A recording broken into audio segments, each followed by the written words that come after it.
that. We'll just kind of flow right into it. But yeah. Any questions for me before we get going? Or I'm good. You're good? You're easy breezy, eh? You're cool. You're just going with the flow. Yeah, we'll see what happens. Yeah, we'll see. All right. You just kind of how you found your way here, why you decided to, be in, you said Acton. So Acton, yeah. yeah. Right. Okay. Yeah, I mean, maybe whatever your connection is to the town. Okay. Right? Sure. I think that is one question that's going to be different. Yeah. Okay. All right. Well, that already sounds interesting. Perfect. Okay. So Sure. let's do it. Yeah.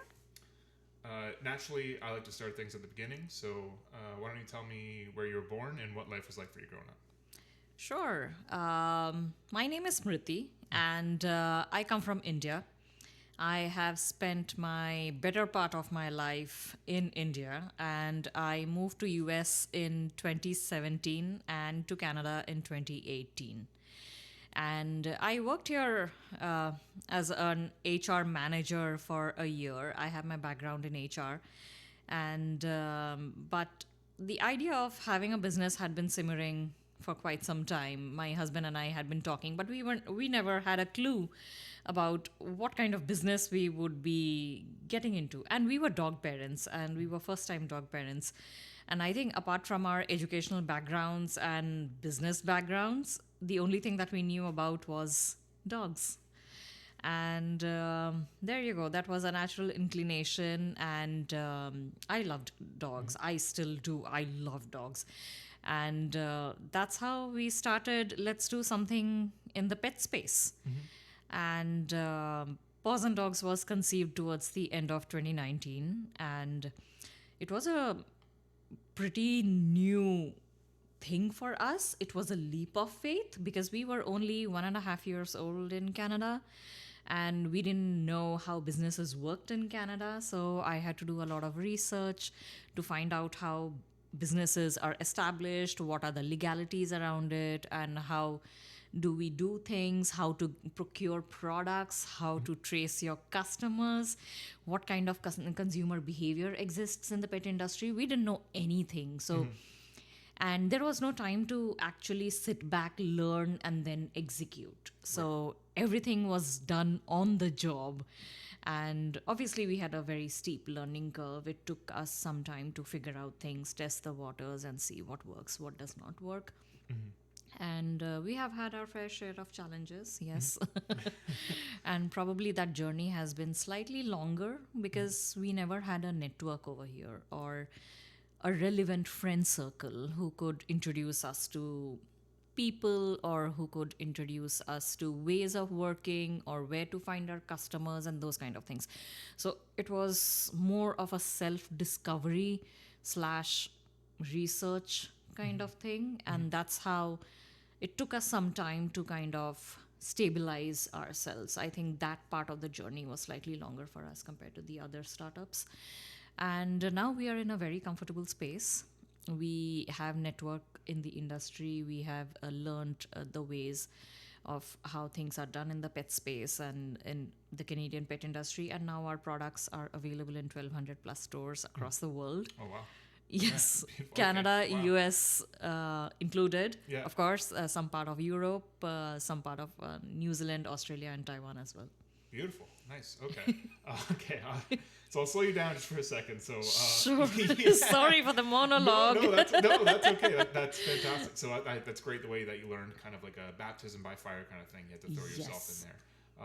But no, it's so where you were born and what life was like for you growing up, and like It's totally changed. I had never imagined I would be an entrepreneur or I would have something to call as business of my own. Okay. Though I have a background in MBA and corporate experience working with leaders and everything, I never thought I would be on the other side of the table. I had never imagined in my wildest dreams. And I think I enjoy this experience right now because I'm my own boss.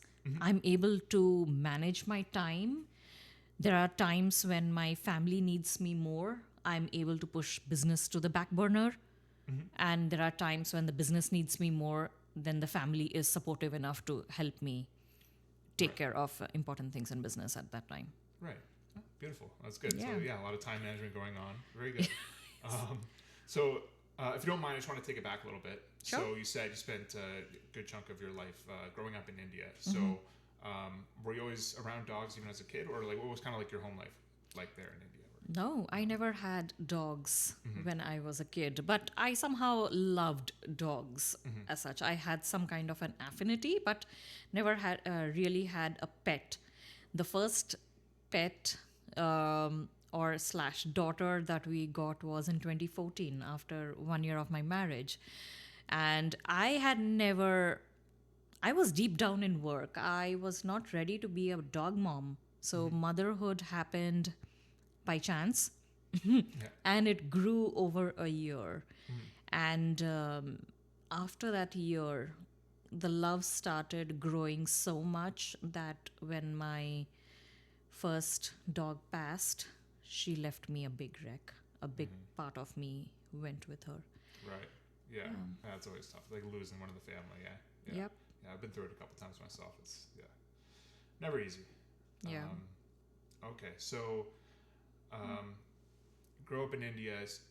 Then you said you moved to the States for, I guess it was just a short stint in the States, just a year? Just And a then- year. Yeah, Yep. whereabouts in the States? Chicago. Chicago. Naperville. Sorry? Naperville. It's one of the suburbs near Chicago. Okay. Yeah. And then why such a short stay and then the move to Canada? So I was a trailing spouse, and obviously in US I could not work because I was on a dependent visa, and work for me was very important because that's part of my self-worth. That's how I keep my mind engaged. And suddenly a drop in my career kind of did not go well. And we started looking at alternate places where I could work. And Canada came very close to that option. And we tried to get PR. Everything happened within 6 months, and everything happened. And the day we landed up in we landed up in Canada, I was all free. Yeah. I was free to work. I was free to be on my own. The way I had felt in India, it was the same feeling back in Canada as well. I had gotten my freedom back to do whatever I wanted to pursue, or whatever I wanted to do, which, okay, unfortunately, I did not have that in the US. Right. Okay. Well, beautiful. It's fantastic. Well, glad you found your way here then, and you're able Yes. to kind of start to thrive. That's good. Yeah. Okay, so then were you always in Acton? So you're in Acton now. Did you move right to Acton, Ontario when you moved to Canada? Or No. So we were for a year in Brampton, Mount Pleasant area. Okay. And we moved to Acton only in 2019, mid, Yeah. a couple of months before we started our business. Okay. And we wanted a place which was peaceful, quiet, slow moving, and more importantly, we wanted a bigger house with an open yard for Princess, my golden daughter. Okay. And that was one of the major reasons why we moved to Acton, because we wanted to give her the life that she was able to enjoy as a free bird. Yeah. And slowly and steadily, this little town grew on us. We started loving the peace and quiet and lovely neighbors. And when we stayed in Brampton, we didn't even know who our neighbors were. But here in Acton, we are so close. We even know what's going on in each other's lives. So Right. that's the kind of friendly closeness. And this town has a charm of its own. Everybody is connected digitally in a digital village. Most of them would have never met one another. I have never met a lot of people, but I know them digitally by Right. names. Sure. And we are all willing to help one another in need without even the need to know who she is, who he is, or who I am, or something like that. The entire town comes together. The solidarity and the closeness, it feels like a village, which is Yeah. very nice. Right. Yeah. In it's beautiful. Acton. Yeah. Well, village kind of in the new age, right? Like I think COVID kind of did that a bit too, right? Like we kind of more so relied on doing things online, and I think a lot of people got more connected that way. But yeah, and able to like find different ways to help each other out, just kind of reach out and Yeah. I mean, I tell you, hey, how do we connect to kind of set this up today, right? Yeah, absolutely. Yeah. Yeah. And 5 years have flown. We didn't even know. Right. All of a sudden you're here, right? Yeah. Okay. So obviously you have this love for dogs, and then so tell me a little bit about how you got into then launching your business from there. Sure. So, like I talked about, we always had thought we would have a pet business, but we were not really sure. So, when we started as a generic dog boutique. Like we used to source problem-solving products for the smart contemporary dog parent. And slowly and steadily, we started researching on trends. What is actually catching up? What would be an upcoming product? What are the things that pet parents are now looking at? And all this was happening just before COVID came, end of 2019, and COVID was almost there by mid 2020. So Right. I think the time was really opportune, I would say, because we technically grew through the pandemic. And by then, we had already started moving into our niche, which was enrichment. And enrichment is a nascent concept for your viewers. Enrichment is a nascent concept that has slowly come into being in the last few years. The idea comes from the fact that dogs, millions of years ago, they used to hunt, scavenge, forage, compete in the wild, but with domestication over millions of years, everything has been given to them over a bowl. And the dogs are not working for their food anymore. So now this concept has slowly started coming back. And now with toys, which is challenging them, which is making them work for their food, has now started coming back into prominence. For example, like for humans, we have started thinking about naturopathy or holistic medicine, or going back to organic, or going back to the ways our grandmoms used to do. So that is the same concept that is catching up in the pet industry as well. We are going back to our basics. And that's how we defined our niche, which was olfactory canine enrichment, something to do with the nose, because that's the most developed organ in a dog's body. And we are now specialists in the olfactory canine enrichment niche. We have the best Snuffle Mats in the market because we focus on value, functionality, and utility. There are lots of Snuffle Mats in the market. You can get them on Temu, you can get them on Shein, Amazon, you name it, they are there. But how do we differentiate our Snuffle Mats? These are backed by science. We use colors which are visible to canines. We use materials that are going to stand the test of time. We use materials which can withstand gentle chewing. And our mats are heavy as well. Like our bestseller, it's a 4-pound mat. Okay. Yes, because we know dogs can be mischievous and they would love to fling it, drag it across the room. So in order to counter that issue, we made our mats heavy. We introduced suction cups so that they are stable, snug on the ground, and it discourages undesirable behaviors. Right. So I'll pause that. So you brought one of them with you today. Yes. Kind of show the camera a little bit. Sure. So I don't know best way to kind of speak and show this off a little bit. So you have this beautiful blue here. Yes. And so within the mat, there's all these little loops and rings that you kind of hide the food into. So the dog kind of has to work, as you said, use their olfactory senses. Yes. So basically, they have to sniff out where the food is, and then they have to also use their brain in order to solve a problem. Like, how do they access the food? The smell is there, but how do they access it? So it's like a puzzle mat, which is challenging them to work for their food. A lot of dogs love challenges when working for their food because that's how their DNA has been designed over the years. Like a lot of working dogs, Right. for example, Jack Russell Terriers, for example, those are hunting dogs. Yeah. They love work, they love challenges, and without that, they will get bored easily, and that energy comes out in different undesirable ways. Right. Yeah. Okay. So this is one method of how to channelize their energy constructively Yeah. in order to make them work for their food. Yeah. Beautiful. You got, yeah. As you said, the suction cups are in there. Yep. Like that makes sense. So for like a working dog, like it's kind of. Yeah, it seems like silly. You just throw a pile of food into a bowl and kind of like here you go. As you Yes. said, they're going to get bored, right? That's fantastic. Yeah, Yeah. very good. So you said you're in stores across the States and Canada, and Yep. yeah, Yeah, in Wh- Canada we are covered coast to coast. Okay. And in US we are present in quite a few stores, over 100 stores in the US, okay, and a few countries in Europe as well, UK, Finland, Belgium, yeah, and Germany, Switzerland, and in the Far East we are with Taiwan, New Zealand, and a couple of stores in Australia. beautiful. Okay, lots of coverage. It's quite an operation you got there. Okay. Yeah. So how big is is it just you and your husband that are doing this, or like do you have staff, like a team with you? Like how's PawzNDogz primarily is me okay?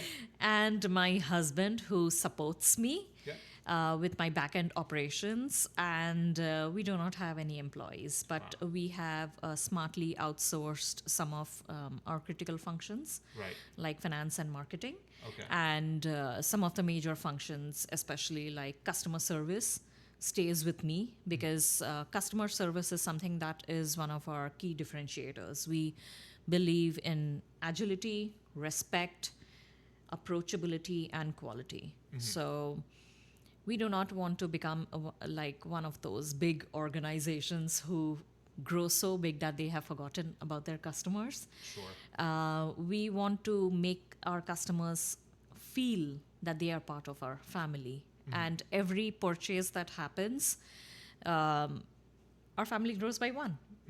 Right. yeah. Yeah, so the philosophy is simple. We treat our customers in the same way that we would love to be treated. Simple. Nice. Yeah. Simple. And, yeah. Yeah. Very nice. Beautiful. Love Yeah, it. it's an uncomplicated equation. Right. Yeah. Yeah. No. Very good. So I guess it's just a kind of like third-party organizations that you said you've outsourced some of Yes. this. Right. Okay. So what would you say is next for PawzNDogz? Like, are you looking to grow? Just keep doing what you're doing, try to get into some more stores, more countries, or is there any different projects that you're working on as far as expansion or anything? Or Yes, what's I think next? it's a mix.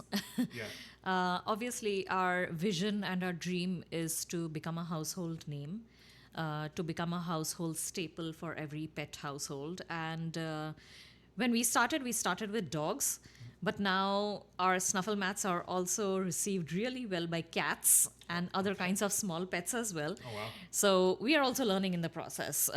So our customers teach us a lot of things every day, new ways of even using our Snuffle Mats that we didn't know.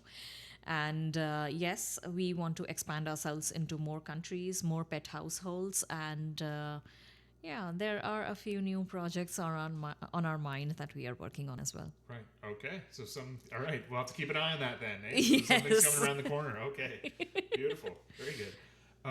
Okay. So outside of the business, so on your days off, if you have any, if you're not just working all the time, what do you enjoy doing with your time off? Oh, one of my alternate pastimes is cooking. I am a foodie. Thankfully, my husband is so as well. So we both love eating, and I love cooking because cooking helps me relax. It helps me to channelize my creativity. Yes, you pointed that right. I rarely not work. So even on vacations, I end up working because I need to stay connected. But yes, I do try to keep myself away from my desk. And I think most of my time just goes lazing around or just thinking about new things and trying to make space in my brain rather than just keeping to think about business all the time. Right. And we have always been dog people. So we have Daisy right now. She's a rescue, and our time gets happily spent with her, and watching her antics, and or sometimes just watching series on Netflix. But yes, my mind rarely rests. It keeps thinking about business. Going and going. Yeah. Yeah. Well, I mean, it takes a certain type, I feel like, to kind of Yeah. get a business and get it going. You kind of have to always be on top of it, right? Yes, Yeah. yes, it does. Right. Yeah. So what kind of dog is Daisy? Daisy is a Jack Russell Terrier and a Beagle mix. Okay. Yeah. Very nice mix. Yeah. Yeah. She's cute. Yeah. Just cute. Yeah. Awesome. Okay. Anything you think we might have missed today, or do you have any final thoughts? Anything that you would say to anybody listening, either related to or not related to the business? Just the Sure. floor is I yours. think I would love to tell your audience that if anybody is thinking about starting a business, there is no better time than now. Sometimes I used to think maybe I started late, but when I see inspiring stories of people who have started even later than me, Yeah. I think there is no right time to start. You start whenever your time is right and just give it your all, because when you start a business, there is no option to quit because it is your baby and you don't quit on your babies. Right. Yeah. Beautiful. Love that. Thank you. Smriti, thanks so much for joining me today. I really appreciate it. I had so Thank much fun you. talking to you and Thank you. learning a little bit more about PawzNDogz. That was great. Thank you Yeah. so much for having me here. It's a pleasure. All right. Yeah. Beautiful.